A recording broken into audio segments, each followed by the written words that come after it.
Today is a Monday. All right, some exciting stuff going around throughout the country, and for us in particular to Florida. Let's talk a little bit about this whole conversation we're hearing about Cuba and what's going on. So tell us. Well, I heard from another news source, and being a news junkie, as I'm sure you are, and others, you get word that now there's an issue with Cuba, that they bought or they're in possession of a lot of drones used in Iran. Maybe it came from Iran, maybe it came from Russia. Maybe it's true, maybe it's not. But it's certainly something for people in South Florida to sit up a bit more straight in their seats, when you hear things like this. Now, keep in mind, and I as I usually do when we talk, I'll go back to boxing metaphors. Cuba's on the ropes.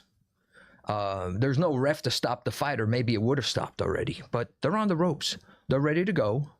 The Marxism, communism, it's a failed ideology. It hung on way too long there. And with that, though, will come desperation from those that were in power. And I say this only based on history of other governments or tyrannies that fall, okay? And, sometimes people do desperate things in desperate times. And I can't think of any more desperate time in the last 50, 60 years in Cuba than now. The Cuban Missile Crisis in '62 maybe stands out a little bit, and there were some lessons to be learned from that as well. That certainly can be transposed into today's times with the threat that exists. So what is your concern about the drones? We're here in South Florida, all right, and Cuba's from Miami is probably 120 miles away from Key West 90. Again, they were saying Guantanamo, which would seem obvious. And again, this or the Keys. But, this would be a fool's folly on their part, because there'd be nothing left of the island to dig out. I mean, if they played those games. And again, it could just be false bravado. It could be made up. We don't know. What I'm getting at, though, is you shouldn't, even when something sounds a little far-fetched or, it can't be, never negate the possibility that, but it could happen. Does October 7th mean anything to you? Correct. And nobody on October 6th thought about it. Right. Nobody thought about on September 11th, on September 10th. Yes. And that's nobody thought about Pearl Harbor on December 6th. They said it could happen. I mean, Japanese were getting aggressive and they were making threats, but nobody thought this was going to happen. Yeah. And so when you deal with history and the lessons of history, you just want to be a little bit more cautious, or keep an ear and eye open. I mean, how difficult is it for drones if they were launched to cause some damage? So war has changed the way we conduct wars and the way we conduct police work and everything. It's changed because of the drones. Well, yeah, I mean, certainly you don't have to go any further than Ukraine and Russia. And listen, I mean, can Ukraine beat Russia? No. Can they hold on long enough and make sure Russia doesn't win? Yeah, and they're doing so. It's amazing, because we all thought 3.5 years ago it would have been over. I will credit American leadership at that time that stepped up and solidified NATO, and in the interim got two neutral countries, one very near and dear to my heart, Sweden, into NATO, and they all stood by, especially Poland, and they all stood by and said, no, we are here to support Ukraine. And I think that went a long way. So let's talk a little bit. We have elections coming up. The next 2 years is going to be consumed because people are getting more aggressive. We see that. And down here in South Florida, of course, one of the big issues is deportation and self-deportation of a lot of people. I understand there's some figure of it down here, 30 to 40,000 people are gone, either self-deported or by the government. And it's had such a major impact. If you look at the public schools, you can see a lot of the kiddies. There's less of them. We know our friends in Doral tell us there's less people in the stores, less people in the small restaurants. That impacts every possible thing. A friend of mine's in the roofing business, and Michael, we can't find workers anymore like we used to. He says, we find somebody, $450 a day up on the roof. I wouldn't do it. But you know what? There are a lot of people that would want to, and what that means, just for simplicity, is it's going to start costing us more and more delays of getting stuff done. And besides the human factor, which is the biggest part, and we have friends that don't have papers, and that's lots of reasons for it. And it is really significant for us here. And I see that the alligator Alcatraz is going to close. There's a question about the $600 million the state hopes to get from the federal government. We'll see if we get that money back. We had an event, by the way, over at Casa Cuba the other day. It was wonderful. We had Eileen Higgins, who was the mayor, and we have what's called a photo line where the presenter is standing in front of some banners, and people come up and they want to get their picture taken. Typically, I'm stand nearby so I can slow the people down if they're trying to talk too long to the person, because we have 20, 30, 40 people in line.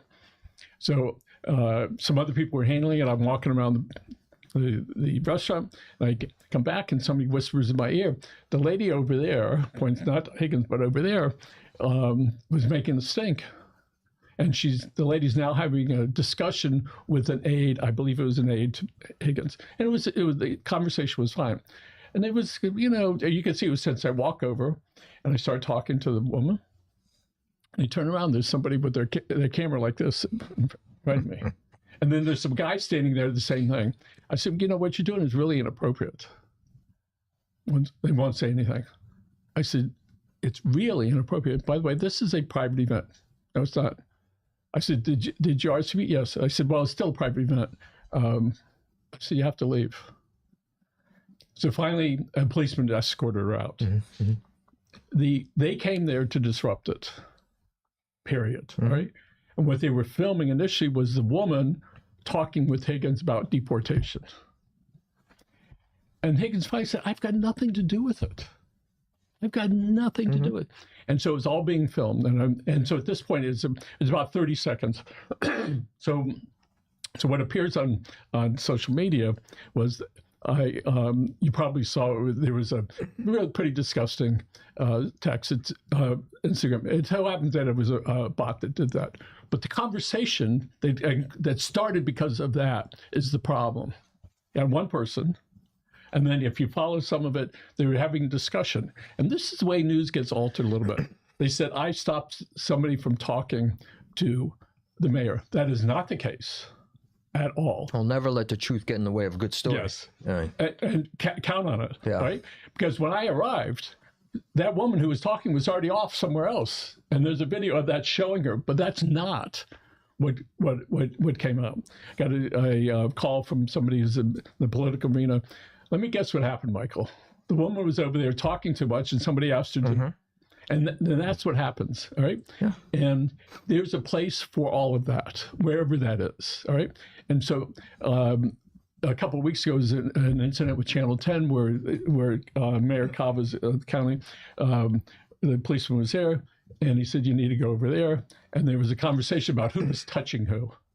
All blown out of proportion, but it goes to show that people are getting more and more aggressive. And as this election gets, all these elections get closer, I suspect that there will be more of those type of things. Certainly there's this concern, how aggressive is it going to get? And we know that all sides get stupid, all right? You get less intelligent the farther you are out on the fringes, be it the left or the right. Common sense, whether it's Republican or Democrat, right, is more towards the middle. A little liberal, a little conservative. When you go out there, be careful. Yes. And when I saw these people that were there to they were clearly there to instigate. Agents provocateurs. Yes, absolutely, 100%. Yeah. There's one guy standing there, wouldn't say a word, like this. Yeah. And it's like, when I said, that's so inappropriate. Right? Personal space is gone. It's been erased. Yes. Yeah. And when you see that happening, I think it's a normal thing to say, why are you right here? We need some stuff in there. And fortunately, I had my wits about me. And I said, I'm glad you signed up. All right. And then I walked the other way because she was the person who they were trying to film was already, somewhere else. And when this woman who was talking to Higgins, she was crying. If somebody in her family got deported or whatever, then I hurt for them. All right. And and there's very little that we each can do with that, except for make a change in Washington. Go to Congress, wherever it is, and see if we can get some that's changed. And so again, we're going to have 2.5 years of it. I can see it's picking up. All right, people are getting more assertive and more aggressive. Everybody wants their point made. And I think here last there were some other shootings as well. If we can get onto that, I forget. There have been so many, unfortunately. Yeah, you just set your calendar to it. There's the odds are going to say there's going to be a mass shooting somewhere. I mean, I think one of them was family related, but he killed 7 or 8 of his children. I mean, that's a mass shooting, and I don't want to hear say, well, it's family. Yeah, but what? I mean, he killed 8 kids. I mean, this is the world we're living in with violence and hatred. The hatred thing is that, the shootings are one thing, but the hatred, and sometimes it goes hand in hand. And sometimes you have the hatred minus the violence per se, where people are attacking people because of a religion. They're attacking because of a race or a lifestyle. That's scary. Yeah. That's incredibly scary. And when you talk about scary, when you look with people, the prices, everything is skyrocketing. And the thing that we all use a lot of, at least, is fuel. When you go to the gas station and you're paying for a tank of gas another $25, another $20, start multiplying that out with the other costs. It does get stressful for a lot of people. And I don't drive much, but the other day I went, where did that $75 go? Yeah. In an instant, it was there. And so I tell our folks here, listen, don't be honking your horn at people. Because when you're there, somebody might get aggravated. You might get aggravated to figure out some other way to communicate, with people. Well, the road rage is nothing new. Trying times is nothing new. There's a lot of stressors out there. Nobody can argue that, whether it's prices, whether it's concerns overseas with war, whether it's this recent concern now with Cuba, and the part that if and when, or let's just say when, Cuba falls, you're going to have a migration here that's going to put Mariel to shame probably, because a lot of people are going to take to the sea and get out of there. So I'm sure there's a plan in place to curb that, right? You would hope. But where are they going? They're not going to float up the coast to North Carolina or South Carolina. They're coming right here, right, or the Keys, and right here, and so those are other stresses for the leadership throughout South Florida that'll have to take into account, because it's going to happen all of a sudden. You're going to wake up one morning and say the end has begun, and by that time it'll be celebratory. There will be those on the island that are hardened Marxists that aren't celebrating much of anything. We need to concern ourselves with that, but it's going to be celebratory, but it's also going to be a massive amount of people all at once coming here. It's, God bless them, but we're going to have to pick it up. So for the people that miss it, Mariel was one in the middle 80s? It was May of 1980. And again, everything happened at once. You had that. You had the Miami riots right around the same time. It was just about within a week or so of each other, all at the same time, which really impacted South Florida. So think about now. Here we are 40 years later, right? Mm-hmm. And you have some of the states and probably in the country, really tall buildings, 1,000-foot buildings plus are going up downtown, which is amazing. All these multi-billionaires. Before, somebody was a billionaire, there was like a lot. Now it's like, how many zeros is after that? The 2 or the 3 or the 4. It really is amazing to see the changes that we are all going through. Well, Miami is the place to go. I mean, it is the place to go.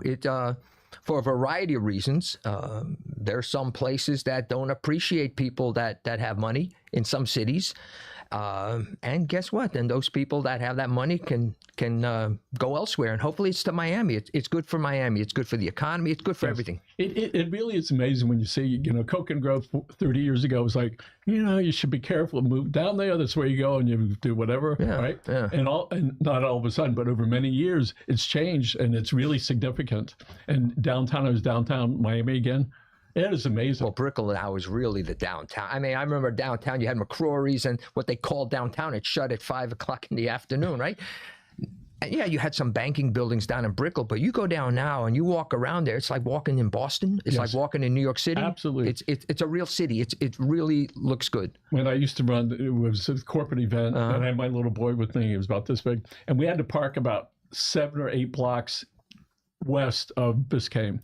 And when we left, all right, and we had to walk, I was really scared. Right, I had my son up here, and holding him, and I said, "God, where's the car? Where's the car?" Now there are literally thousands of people walking on those streets all the time. It's incredible. It's vibrant. It doesn't sleep. Yeah. It's like a Sinatra song, a town that doesn't sleep, right? Yeah, yeah.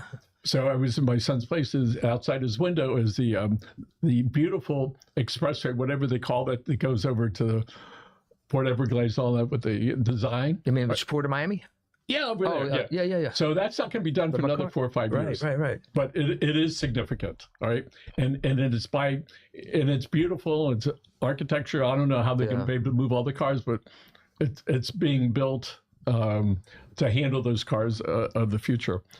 Let's talk a little bit about Waymo. Have you taken a Waymo recently? No, I've seen a few go by. I just, when I see them turn in front of me, I laugh. I don't know what to do. I've seen them. I guess it's okay. I don't know. I went in one the other day. My grandson's in the back with my wife. She's holding on. I'm in the front seat filming the steering wheel. My 10-year-old grandson says, "Grandpa, enjoy the moment. Put down the camera." I said, "Okay." Yeah. And it was unique. Yeah. And there's so much equipment on those things. Is it safe? I guess it's as safe as most. Well, if you've seen them drive in South Florida, yeah, it's probably just as safe. I'm not sure I would feel comfortable with doing 70 miles an hour on the Palmetto Expressway, but I'm thinking 40 miles an hour. If you've been on the Palmetto, you can't do 70. I'm sorry. You can't. It's gridlock, constant. So I was on the Palmetto coming back from North Miami, and it was about 4 o'clock around 103rd Street. We were surrounded by 18-wheelers. There, and there. Right. And it's like, and you could feel the heat. Yeah. Coming from the sun and the trucks there. It really is. We do have a mobility issue, let me put it that way. And I know Miami-Dade County CITT is trying to fix our mobility issue. I think down here, we just have to accept there are a lot of cars, a lot of people, and it's just tough to get around. And when you go downtown, you see people on their motor scooters and their little things, and then you have those little robots. I don't know if you don't go downtown, I don't know where you see them. I forget there's a name for these things. Yeah. And it goes and it beeps you, and then you come downstairs and you pick it up. It's really lots of difference. Yeah.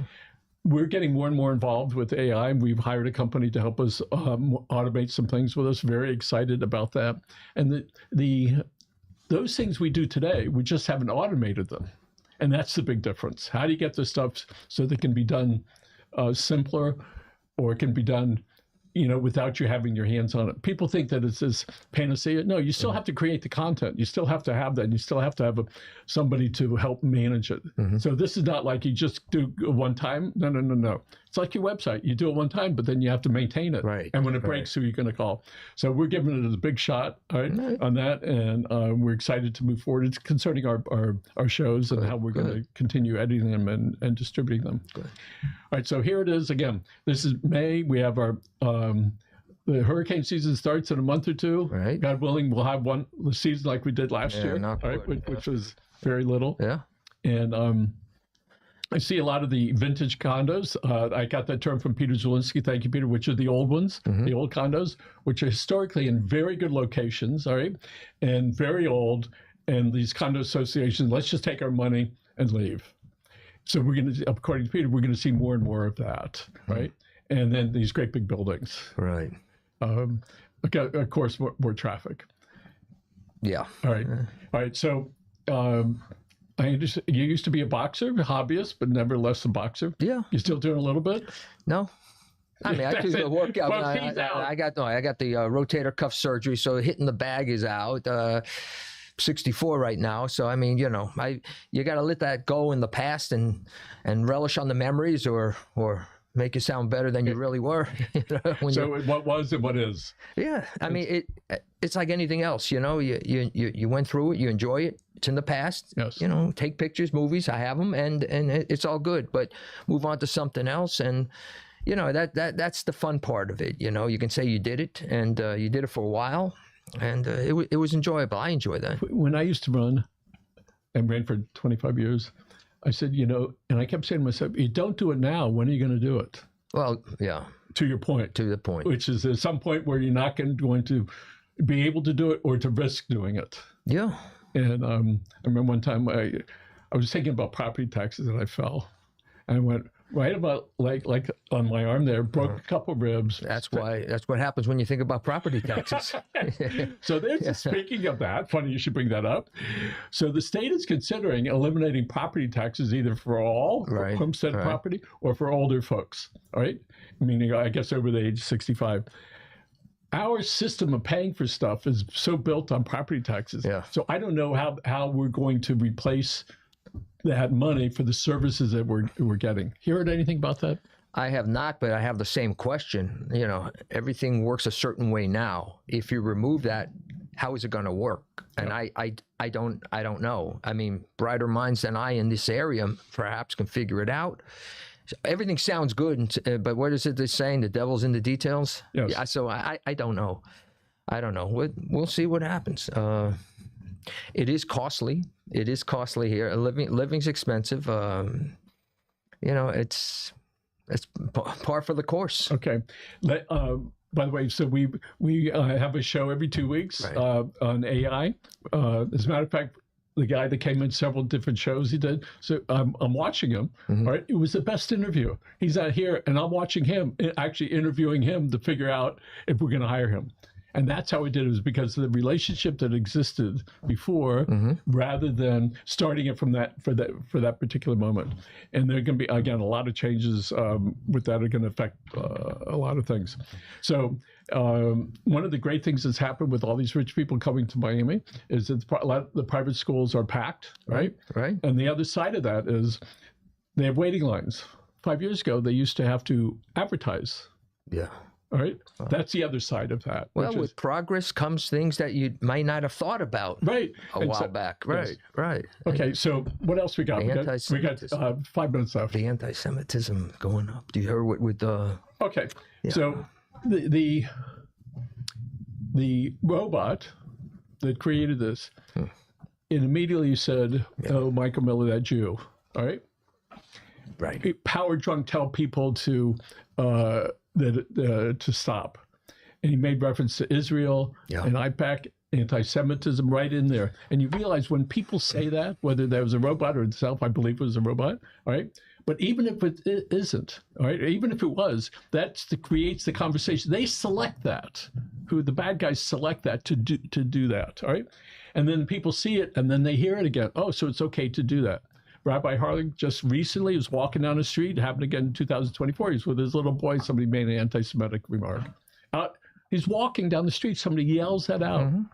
Yeah. It's happening more and more. It's almost become acceptable. Now it's seeping into robots. You see, the hatred is vile. If you caught the news today, what Jared Moskowitz got a voicemail in his office that was about as repulsive as can be. The hatred for Jews is nothing new.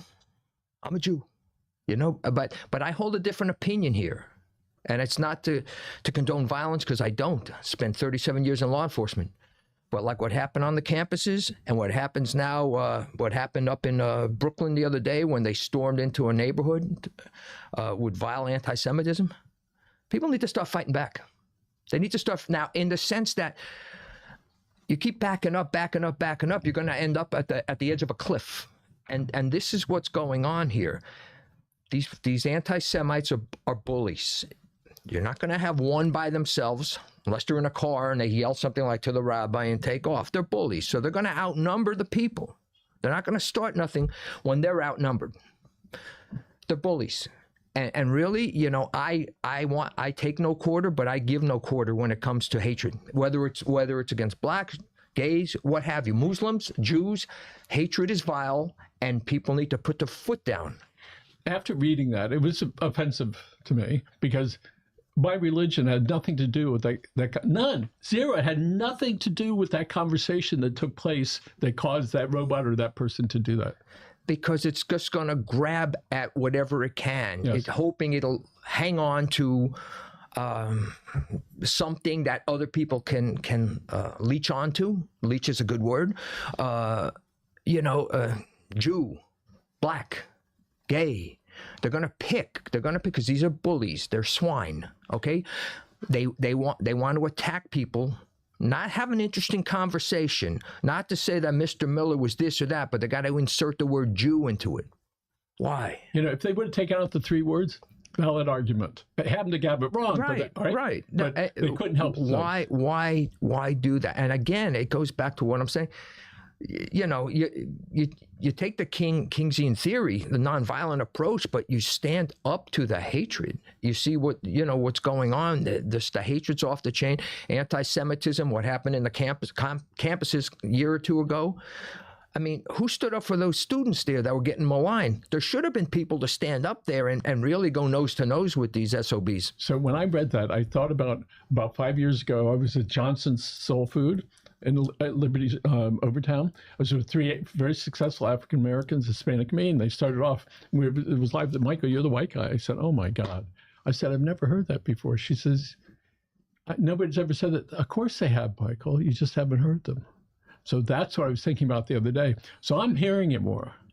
I don't know if I'm a little bit more perceptive, a little more watching it more, a little bit, because it's been so often. And it's like, oh my goodness. So.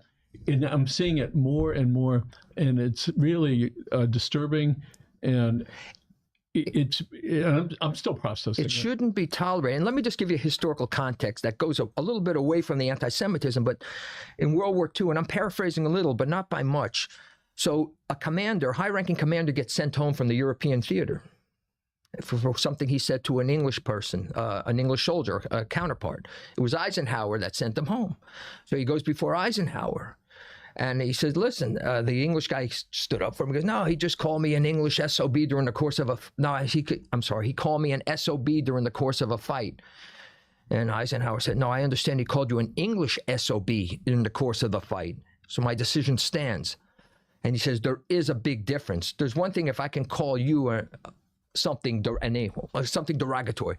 If I insert the word black or Jew or something along those words, that makes it far more egregious. And as Eisenhower said, no, you called him an English SOB, and that made all the difference in the world. He shipped him home. That tells you something. You can say all the things you want. It may not go over well, but you don't insert hatred based on religion, color, lifestyle, right? Or gender. Or gender, of course. So when I think about the name a man might call a woman if he's really mad at her, right? I'm thinking, why is that important? All right, because you're mad at her because whatever it is, but that expression adds in. You're right, that extra fuel. That extra there. few words. So that's I call that, and I try to curb myself, and I do the Eisenhower rule. He had many, but that's a good one. You could say it, but don't inject even the nationality. This was the nationality because we were allies, and it did a lot to. It would have broken up a lot of. Really, Eisenhower did that, huh? He did that. Wow. Sent them home, not because of what the SOB part.